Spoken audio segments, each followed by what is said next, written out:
चला आज बनवलं आहे सिंपल अशा वाळवणीच्या बटाटा साबुदाणा चकली।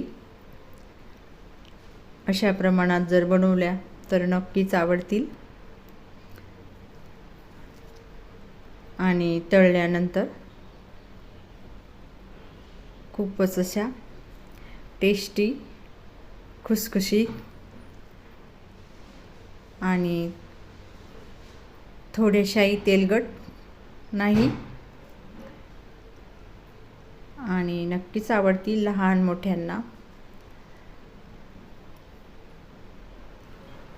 आणि त्यासाठी मी साबुदाणा घेतलेला 1 किलो आणि पूर्ण एक भांड भरलंय आणि रात्री भिजवायचा आहे साबुदाणा आणि स्वच्छ धुवून घ्यायचा आहे आणि त्यामध्ये जेवढा साबुदाणा घेतलेला तेवढंच पाणी टाकायचं आहे आणि रात्रभर भिजवून घ्यायचं आहे म्हणजे सकाळी आपल्याला चकल्या करता येतील।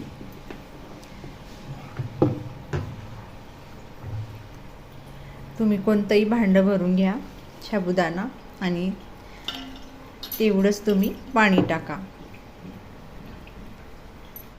आणि रात्रभर झाकून ठेवायचं आहे आणि सकाळी असा छान असा साबुदाणा भिजला आहे पूर्ण असा दाणे दाणे मोकळा आणि पूर्ण दाबल्यानंतर पूर्ण असा भिजून गेला आहे।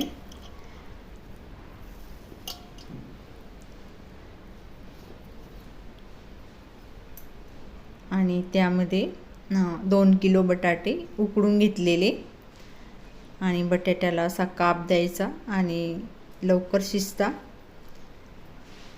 आणि मी पाऊण भांड पाणी टाकायचं त्यामध्ये शिजवून घ्यायचं आहे थोडासा पाणी टाकून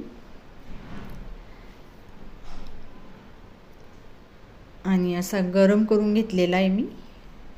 त्याचा असा चिकटपणा आला पाहिजे साबुदाण्याला एवढंच आपल्याला शिजवायचं आहे आणि इकडे पुरणाच्या गाळणीने मी बटाटे काढून घेतलेले गाळून घ्यायचं आहे पुरण गाळणीने आणि त्यामध्ये शिजवलेला साबुदाणा मिक्स करायचा आहे। साबुदाणा चिकट होईल एवढाच आपल्याला शिजवून घ्यायचा आहे, ट्रान्सफर करायचा नाही जास्त असा।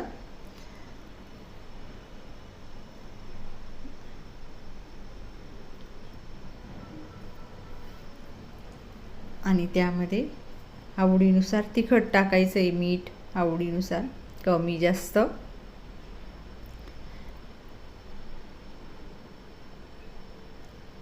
मीठ टाकायचं आहे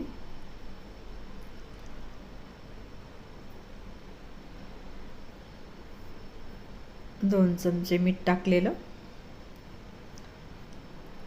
आणि पुन्हा असं मिक्स करून घ्यायचं आहे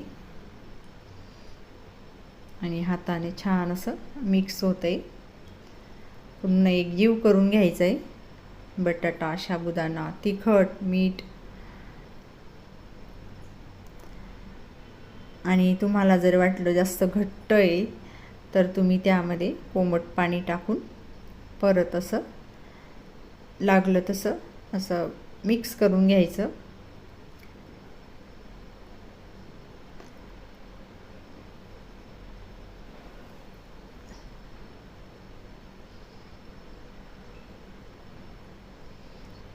आणि करायला पण खूप सोप्या आहेत चकल्या आणि खायला पण खूप टेस्टी।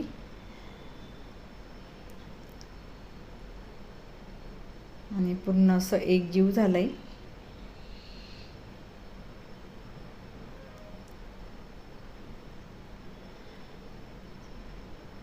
त्यामध्ये तुम्ही कोमट पाणी सुद्धा टाकू शकता जर जास्त घट्टच झालंय तुम्हाला चकल्या टाकायला थोडंसं जड लागलं तर तुम्ही त्यामध्ये थोडंसं पाणी टाकू शकता कोमट पाणी आणि तुम्हाला जड जाणार नाही चकल्या टाकायला।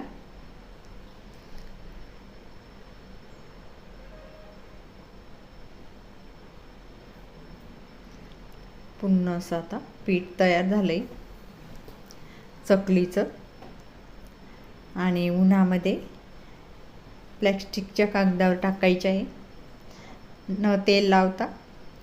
आणि मी चकलीची चाळणी घेतलेली आणि अशा चकल्या कागदावरती आवडीनुसार टाकायच्या, लहान मोठ्या.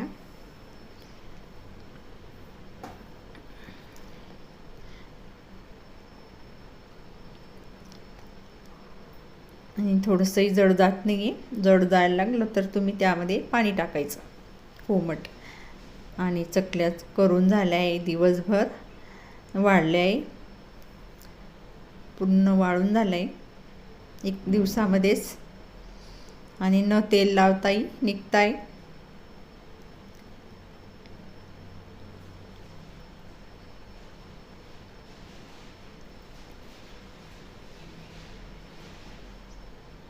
छान अशा सुकल्या आहे, तरी पण एक दिवस सुकवायच्या आहे तरी. आणि सुकवून झाल्या आहे छान अशा चकल्या, बटाटा साबुदाणा चकली. आणि तेल गरम करून घ्यायचं आणि गॅस थोडा कमी करायचा आणि तळून घ्यायचं आहे कुरकुरीत, टेस्टी. तुम्ही पण बनवा, लाईक करा, शेअर करा. थँक्यू.